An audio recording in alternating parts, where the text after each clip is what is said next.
ఇప్పుడు అందుతున్న breaking news కవిత విచారణలో తెరపైకి ఒక కొత్త పేరు వచ్చింది.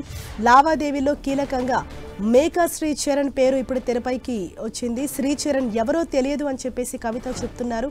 అయితే శ్రీచరణ్ సమీర్ మహేంద్రను విచారించడానికి కస్టడీ పొడిగింపును ఈడీ కోరినట్లుగా మనకు తెలుస్తోంది. ఇప్పటికే రౌస్ అవెన్యూ కోర్టులో 5 రోజుల కస్టడీకి ఇవ్వాలని ఈడీ కోరగా 3 రోజుల కస్టడీకి ఇచ్చేందుకు రౌస్ అవెన్యూ కోర్టు అంగీకరించింది. అయితే ఇక్కడ మేక శ్రీచరణ్ అన్న పేరు అనూహ్యంగా తెరపైకి వచ్చింది. అయితే శ్రీచరణ్ ఎవరో తెలియదని కవిత చెప్తున్నారు. మరింత సమాచారంతో మా ఇన్పుటేటర్ కళ్యాణ్ మనకు అందుబాటులో ఉన్నారు.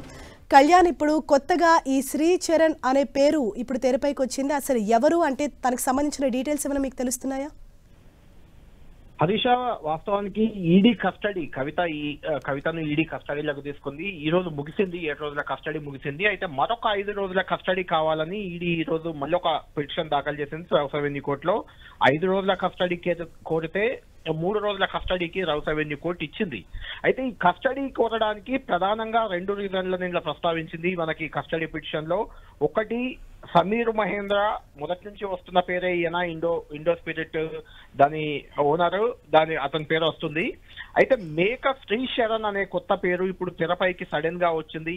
ఈ మేక శ్రీచరణ్ ఎవరు అనేది తనకు తెలియదంటూ కవిత చెప్పారని కూడా ఈడీ ఇందులో పేర్కొన్నారు.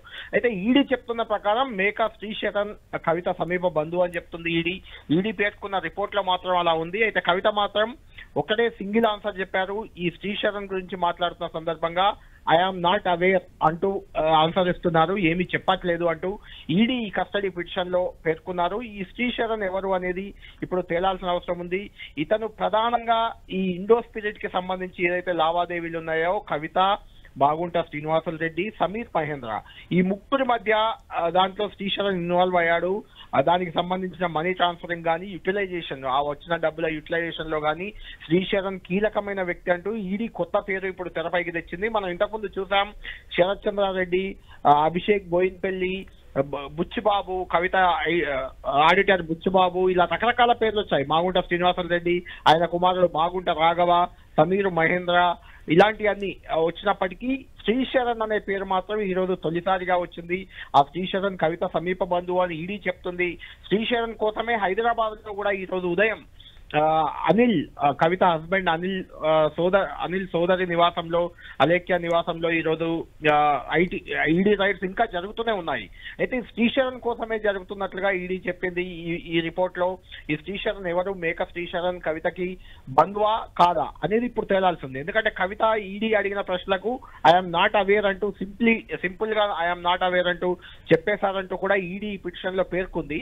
అయితే శ్రీచరణ్ ఉన్నారా, ఉంటే ఎవరు, ఆ శ్రీచరణ్ కి మేక శ్రీచరణ్ అని క్లియర్ గా ఇందులో మెన్షన్ చేశారు.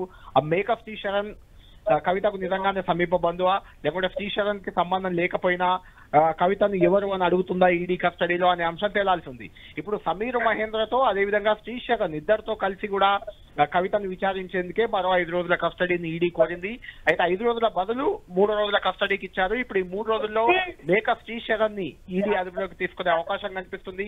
ఆ శ్రీచరణ్ ఎక్కడున్నారు, ఆయన ఎవరు అనేది ఈడీ బహిర్గతం చేస్తే గానీ బయటకు వచ్చే అవకాశం లేదు. అయితే ఆయనను మాత్రం ఈడీ మాత్రం కవిత సమీప బంధువు అని చెప్తుంది. ఈ ఇండో స్పిరిట్ లావాదేవీలన్నీ కూడా శ్రీచరణ్ కనుసంధానంలోనే జరిగాయంటూ కొత్తగా ఇప్పుడు తెరపైకి తేవడం అనేది ఖచ్చితంగా ఆసక్తికర, ఒక ఇంట్రెస్టింగ్ పరిణామంగా ఈ లిక్కర్ కేసులో మనం చెప్పుకోవచ్చు. Harish, right, thank you Kalyan.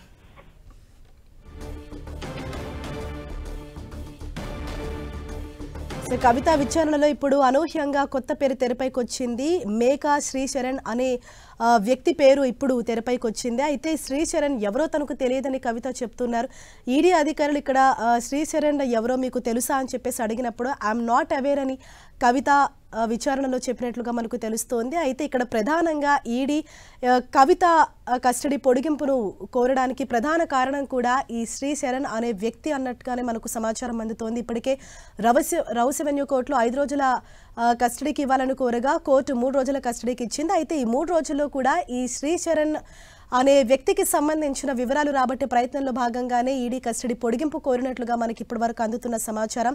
అందులో భాగంగానే ఇక్కడ హైదరాబాద్లో కూడా కవిత ఆడపడిచి ఇంట్లో కూడా తనిఖీలు అన్నవి జరుగుతున్నాయి. అంటే శ్రీశరణ్కి సంబంధించిన సమాచారాన్ని రాబట్టే ప్రయత్నంలో కూడా ఇప్పుడు ఈడీ అధికారులు నిమగ్నమై ఉన్నారు. శ్రీశరణ్, సమీర్ మహేంద్రను విచారించడానికి, వారిద్దరిని కలిపి విచారించడానికే కస్టడీ పొడిగింపును ఈడీ కోరినట్లుగా మనకు సమాచారం అందుతోంది. చూడాలి ఈ కేసులో మరి ఇంకా ఎటువంటి కొత్త టర్న్ తీసుకుంటుంది. అసలు ఈ శ్రీశరణ్ అనే వ్యక్తి ఎవరు, ఈమెకి కవిత సమీప బంధువు అని మనకు అందుతున్న సమాచారం. అయితే కవిత మాత్రం అతను ఎవరో నాకు తెలియదు అని చెప్పేసి అక్కడ సమాధానం చెప్పినట్లుగా మనకు తెలుస్తోంది. మరి ఈడీ ఎంక్వైరీలో ఇంకా ఎటువంటి కొత్త విషయాలు వెలుగులోకి వస్తాయన్నది రాబోయే రోజుల్లో చూడాలి.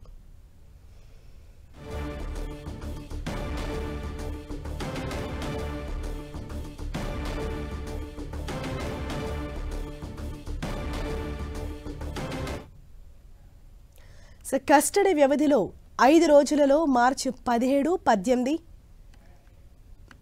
కవిత రిమాండ్ రిపోర్టులో కీలక అంశాలు వెలుగులోకి వస్తున్నాయి. లిక్కర్ స్కామ్ కేసులో తెరపైకి ఇప్పుడు కొత్త పేరు తెరపైకి వచ్చింది. కవిత మేనల్లుడు మేకా శ్రీశరణ్ పేరును రిమాండ్ రిపోర్టులో ఈడీ పేర్కొంది. లిక్కర్ కేసు దర్యాప్తునకు కవిత సహకరించడం లేదు అని ఈడీ చెప్తోంది. కవిత పూర్తి విషయాలు బహిర్గతం చేయట్లేదు, కస్టోడియల్ ఇంట్రాగేషన్ సమయంలో ఆమె తప్పించుకునే సమాధానాలు చెబుతున్నారు అని ఈడీ అధికారులు చెప్తున్నారు. ఏదైతే అడిగిన ప్రశ్నలకు కవిత ప్రాపర్గా ఆన్సర్ ఇవ్వట్లేదు, ఏది అడిగినా కూడా సమాధానం దాటివేసే ప్రయత్నం చేస్తుంది అని చెప్పేసి ఈడీ అధికారులు చెప్తున్నారు. మరింత సమాచారంతో మా ప్రతినిధి గోపీకృష్ణ మనకు అందుబాటులో ఉన్నారు. గోపి, కవిత రిమాండ్ రిపోర్ట్కు సంబంధించి కొన్ని కీలక విషయాలు వెలుగులోకి వస్తున్నాయి. అయితే ఈ విచారణకు సంబంధించి ఈడీ అధికారులు ఏం చెప్తున్నారు? Delhi liquor scam money laundering కేసులో మార్చి 15వ తేదీన కవిత అరెస్ట్ అవ్వడం జరిగింది. ఆ తర్వాత కోర్టులో ప్రొడ్యూస్ చేసినప్పుడు 1 వీక్ ఈడీ కస్టడీకి అనుమతి ఇచ్చారు. సో ఈ 1 వీక్ ఏం జరిగింది, కవితను ఏం ప్రశ్నించారు అన్న అంశాలకు సంబంధించి ఈ రోజు కస్టడీ ముగిసిన సందర్భంగా రౌజ్ అవెన్యూ కోర్టులో ఒక రిమాండ్ రిపోర్ట్ ని కవిత ఎక్స్టెన్షన్ కి సంబంధించి కస్టడీ ఎక్స్టెన్షన్ కి సంబంధించిన అప్లికేషన్ ని దాఖలు చేయడం జరిగింది. ఇందులో భాగంగా సిఆర్పిసి సెక్షన్ 167(2) అలాగే prevention of money laundering act 2002 section 55 కింద కవిత కస్టడీని మరో 5 రోజులు పొడిగించాలని చెప్పి కోరడం జరిగింది. అయితే ఈ 5 రోజుల స్థానంలో 3 రోజులకి కోర్టు కస్టడీకి అనుమతించింది కూడా. కాసేపటి క్రితమే Rouse Avenue court CBI special judge Kaveri Baweja ఉత్తర్వులు కూడా వెలువరించడం జరిగింది. అయితే ఈ 5 రోజుల కస్టడీలో వారం రోజుల పాటు కవిత ఈడీ కస్టడీలో ఉంటే 5 రోజుల పాటు ఆమెను ప్రశ్నించడం జరిగింది.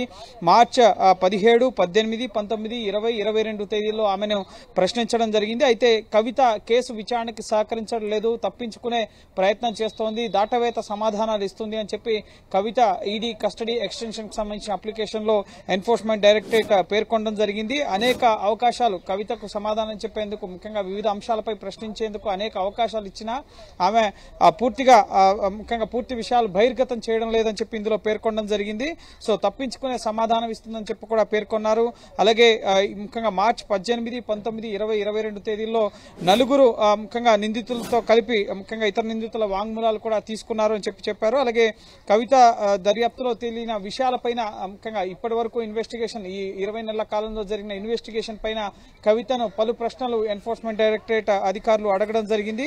సో ఇప్పటి వరకు ఈ 20 నెలల కాలంలో నిందితులు ఇచ్చిన స్టేట్మెంట్స్ పైన కూడా కవితను ప్రశ్నించడం జరిగింది. అలాగే కవిత కుటుంబానికి సంబంధించిన వ్యాపార ఆర్థిక లావాదేవీలకు సంబంధించిన ITR సంబంధించిన వివరాలు అందించాలని చెప్పి కోరిన సందర్భంలో మేము మా కుటుంబ సభ్యులకు సమాచారం ఇస్తా అని చెప్పి కవిత చెప్పారు. కానీ కుటుంబ సభ్యుల నుంచి కానీ న్యాయవాదుల నుంచి కానీ ఇప్పటి వరకు ఏ ఒక్క విషయం కూడా మాకు తెలియరాలేదని చెప్పి ఎన్ఫోర్స్మెంట్ డైరెక్టరేట్ ఇందులో పేర్కొనడం జరిగింది. అలాగే మేకా శరణ్ పేరు, శ్రీశరణ్ పేరు ఇప్పుడు తెర మీదకి వచ్చింది. లిక్కర్ కేసులో కొత్త పేరు ఇది. ఇప్పటి వరకు జరుగుతున్న ఇన్వెస్టిగేషన్ లో ఎక్కడా ఈ పేరు రాలేదు. అయితే కవిత ఎవరి కంపెనీ అయితే పెట్టుబడులు పెట్టారు అని చెప్పి ఆరోపణలు ఉన్నాయో, సమీర్ మహేంద్రు ఇండో స్పిరిట్స్ కంపెనీకి సంబంధించిన MD, ఈయనకి అలాగే కవితకి మధ్యవర్తిగా కవిత మేనల్లుడు ఈ శ్రీశరణ్ అనే వ్యక్తి కవిత మేనల్లుడుగా పేర్కొంటున్నారు.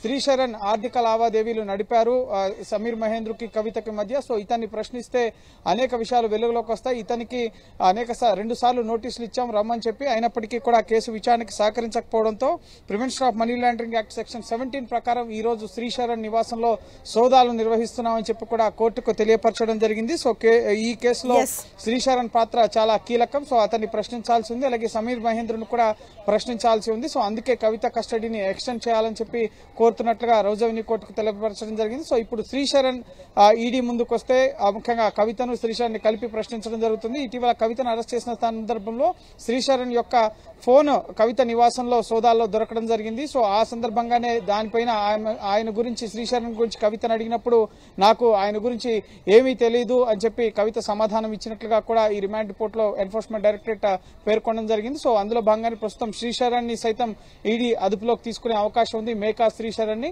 సో అతన్ని అదుపులోకి తీసుకున్న తర్వాత కవితను, శ్రీశరణ్ ని, అలాగే ఇండో స్పిరిట్స్ కంపెనీకి సంబంధించిన ఎండీ ఇప్పటికే కోర్టుకు కూడా తెలియపరిచారు. వీళ్ళని విచారించేందుకు అవకాశం ఇవ్వాలని చెప్పి ఒక అప్లికేషన్ ని కూడా మూవ్ చేశారు. సో కవిత ఇండో స్పిరిట్స్ కంపెనీలో భాగస్వామ్యానికి సంబంధించి చెల్లించిన వీళ్ళ మధ్య జరిగిన ఆర్థిక లావాదేవీలకు సంబంధించి కూడా ఎన్ఫోర్స్మెంట్ డైరెక్టరేట్ ప్రస్తుతం ఆరా తీస్తోంది. Right, thank you Gopi.